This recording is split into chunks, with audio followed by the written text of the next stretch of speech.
vicious, a grave moral error, the last refuge of the scoundrel. Ladies and gentlemen, today I'm going to be discussing what has become of patriotism. Flags wave powerful emblems in the wind. They seem to not only have a physical presence, but a soulful one too, inspiring and transcending that feeling of belonging, pride, and security. Now think of the flag again, the wind at such a high speed that the flag is practically stretched in one direction. And let's imagine the analogy here. The high wind is a representation of the intensity of public opinion, and the limited movement of the flag is the difficulty of shifting from a perspective when everyone seems to hold the same one. Whilst we may feel safe within that unity, that collective agreement, we must also consider what it may distract us from.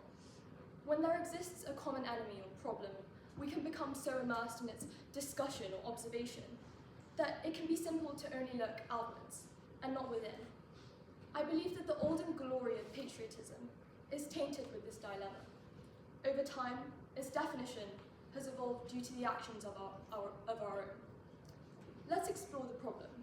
The definition has evolved in such a way that formerly being a love for one's country with that sense of national identity and shared history has a tendency to mute democratic instinct.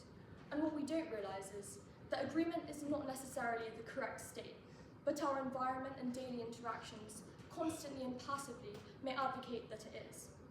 Because the object of patriotic loyalty is one's country, but that in no way implies that a patriot must support whoever is in power in this country. The value of a patriot is knowing that their allegiance doesn't lie to the status quo of power, but rather to viewing their nation as a project. It can be troubling because it can feel like this constant state of irrationality, because there exist patriotic practices that some believe to be beyond this critical scrutiny. But this blur is grounded and split of loyalty to oneself and their nation, to being both a democratic citizen and a patriotic one too. Philosophers are deeply divided on patriotism because it sits at the heart of a powerful moral conflict. Thinkers such as MacIntyre defend it as an essential virtue, arguing that loyalty to one's country gives moral life its meaning.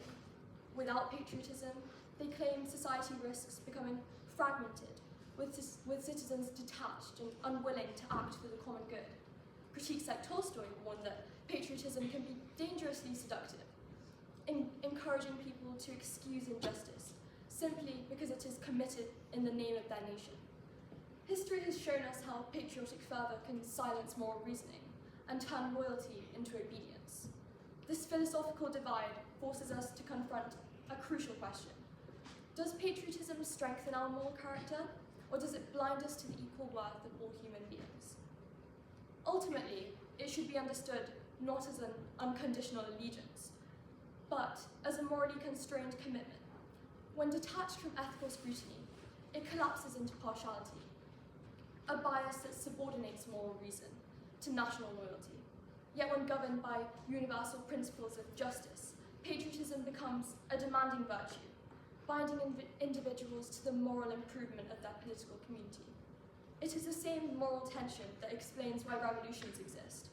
Revolutions arise not from a rejection of patriotism, but from its most serious expression.